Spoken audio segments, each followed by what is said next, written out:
Alright, it is February 25th.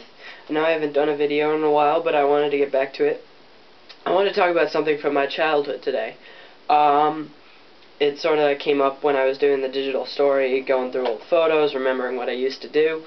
Have you ever done a pass-on story?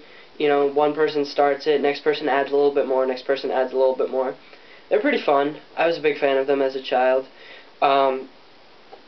Except, normally with a pass-on story, you get a different subject every time.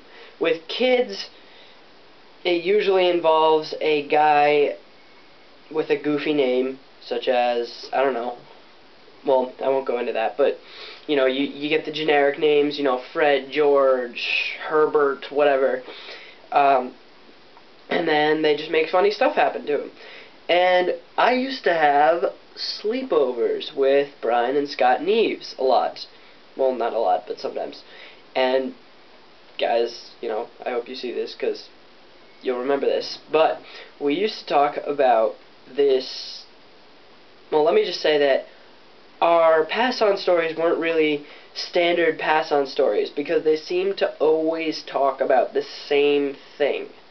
And what would happen, our stories weren't focused around George, Billy, Harry, whoever it was. They were always focused around a ferret with a giant red button. So, what I would like to do is maybe, I'll give an example, but then I could start a story, and if anyone sees this when they're reading my blog and they have to comment on it, feel free to just make up part of the story as your comment, and then we'll see how far that can get. So, there was once a ferret with a giant red button. No one knew what the button did, but I mean, come on, it's a giant red button.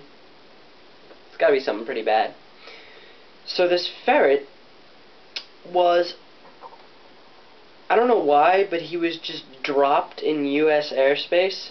And he has this little, you know, ferret chute, and he was going down, you know, paragliding in, and he's got this giant red button in his hand, and he's got his parachute controls in his other hand, and he's, you know, going in. Nobody knows what he is. The U.S. Department of Defense looks up, and they go, "We got a bogey." So they go up there, and they go, "Sir, it's a ferret." The director says, "What? There's a ferret?"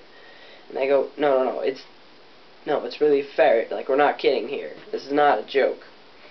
And no one knows what to do. This ferret is coming in hot.